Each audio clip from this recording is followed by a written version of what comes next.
What do you say, everybody? Why don't y'all come on along with us? We're going to head on out yonder to the woods, hang a couple of deer stands today. Come on with it now. Hunting truck's broke down, waiting on a part for the four-wheeler. We're broke as hell. Hunting season's coming up. It's no excuse. We got to go. Well, the first one we'll be hanging today will be the old climbing stand here. And since we are waiting on parts, I reckon we'll be having to do it the old-fashioned style, take advantage of the old backpack straps here. Now, guys, I love a climbing stand for many different reasons. You know, very versatile. If you've got a spot that you've been wanting to test out, you've been thinking about maybe hanging a stand on it, and you just haven't quite pulled the trigger yet to do all of that work, you know, get you a climbing stand. That allows you to move around, test different trees in that particular spot, and find out exactly where and how you want to be positioned. And just a really great versatile tool. You know, you take them with you, pack them different locations. They're very lightweight these days. But guys, one thing about them, and this is true with any deer stand, but I feel, you know, climbers are probably especially dangerous whenever it comes to falls. Get a harness, okay? I know you're big, I know you're bad, I know harnesses are for wussies. You've got the balance of a superhero. Every bit of that is as true as the sky is blue. But brother, some days we got some rain coming. Well, as I was heading on up to the spot where I thought that I wanted to hang this climbing stand, I started to notice a unusual amount of deer sign in another area of the woods here, just off the side of the trail. And figure I'll come over here and check this out first, see if maybe I might want to set up on this instead. It's not quite as long of a hike, and as you all know, to be a good deer hunter, you got to go where the deer are, not where you are. So this is just kind of to give you a little background here.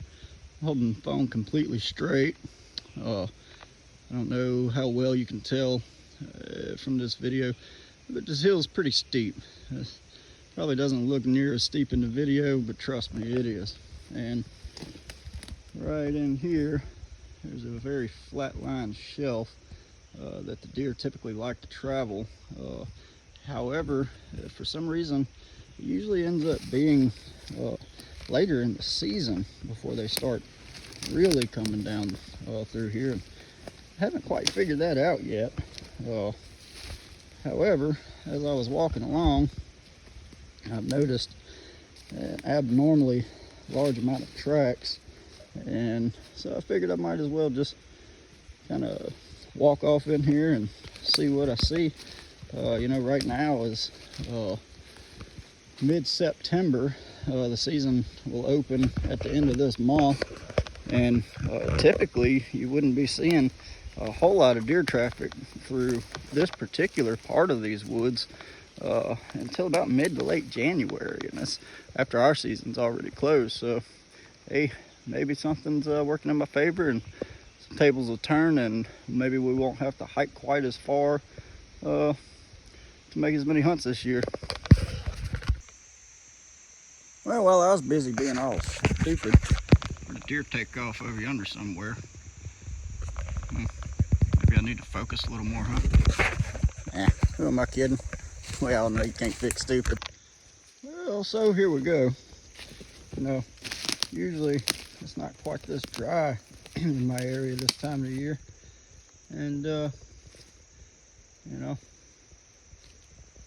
I'd say it's probably safe to say that the deer are coming drinking out of this brook right here, out of this little spring rather.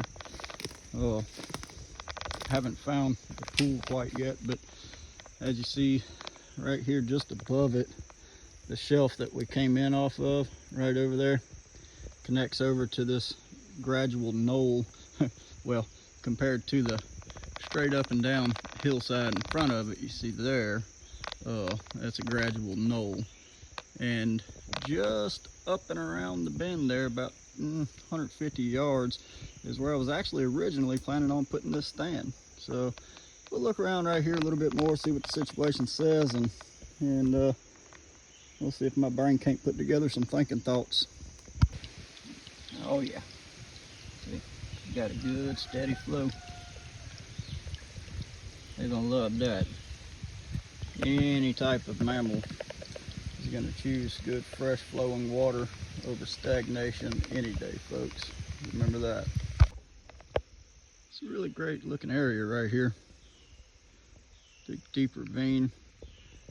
Two nice knolls side by side. Plateaus out to a shelf basically down here. Spring over right behind me.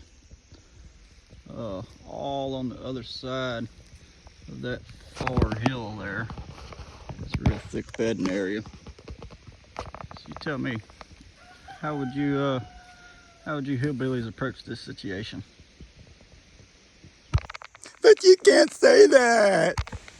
So I reached the spot I was trying to get to, and it's just right here. I was gonna go probably 60 yards in front of my box stand. You see it right there. Zoom in a bit. My boy Hunter killed his first deer out of that last year. Anyway, this is what I'm looking at. Wide open area, but remember, I'm setting up for archery right now. That's one of the draws that we were looking at earlier. And straight down there, I don't know how well you can tell that drop off there, about, ooh, I don't know, that's a good 50-foot drop off. Anyway, that's where that spring was. And I'm gonna look around a little more up here and try to decide exactly where I want to set up. And you know, that's really one of the biggest keys, guys, is that whenever you find an area you like, all the geographical features are coming in, all coming together. You find a good food source, you found a good water source. There's fresh, heavy sign of frequent deer activity. Don't set up too quickly. You know, make sure you really canvass the area and try to find the most beaten down points of that spot and get set up on that. You know, I know that seems common sense to a lot of us more seasoned hunters, but you know, this bit of information is for those who may be maybe not quite as weathered, that may get really excited whenever they see a really good deer sign, and you know, maybe they set up on the wrong side of the area that they found. You know, pay attention to your prevailing winds. This time of year, my area, southwest, but in about 3 to 4 weeks, 3 to 6 weeks, it should be changing around to being prevailing primarily out of the northwest. So make sure you keep that into consideration as well. And if you're setting up for archery season, may not always be a good idea to set up for a north wind. You know, you need to check and see, you know, take into consideration what time of the year am I going to be hunting this spot, and what is the prevailing wind at that particular time of the year. Okay, so this is excellent. No sooner than I had just got finished talking to you guys about prevailing winds in the last scene there, I took about 10 to 20 steps forward, and I actually crossed paths with a young doe that was coming through here. She was probably only about 130 pounds, but she was coming straight toward me. Had it been rifle season and I had been on a stalk hunt, I could have harvested that deer. And you know, when that happens, whenever you're out and about, you're scouting, and you know, of course, whenever you bump deer, whenever you jump deer up, you need to take note of where. Of course, that may seem obvious, but more so whenever you happen upon them and they happen upon you, and you're both walking, you're both heading somewhere, they're grazing, you're scouting, you come across each other. Make note of the time of day, time of year, weather conditions, wind direction, all of those things. Make note of that. It'll help you out a lot as you learn and grow in this passion that we call hunting. Well, I finally decided which tree we're gonna put this climber in, y'all.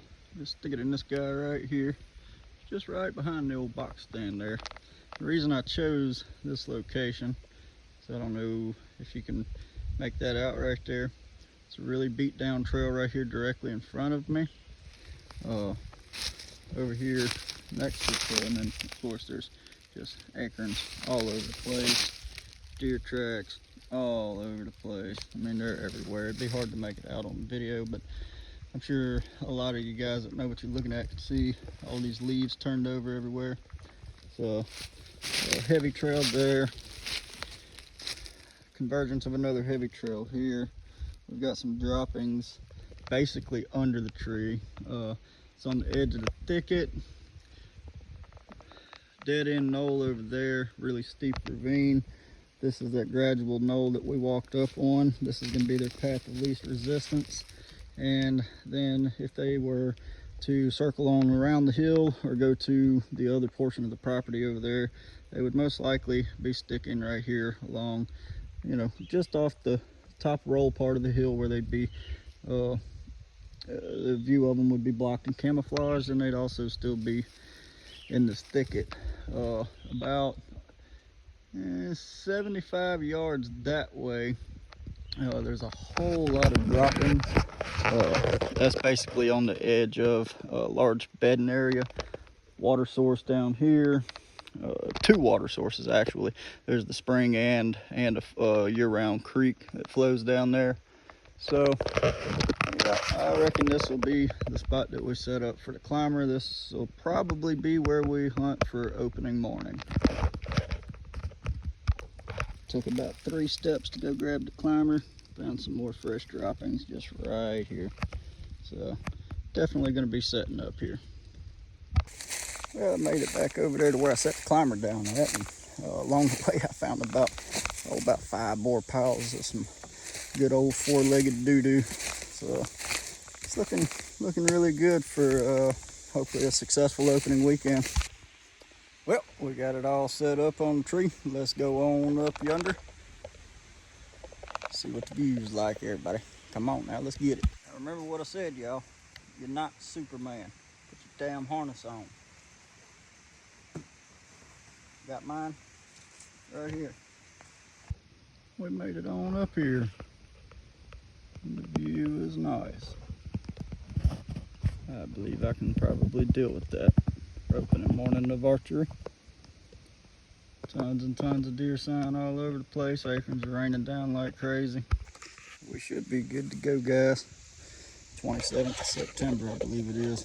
Look at here. Look at here. Look at here. Nice Superman. Nice Superman. Put your harness on. Make it back to your families, guys. Live to hunt another day. We're out here to have a good time, to hunt, and to be predators, not to be prey to injury and stupidity.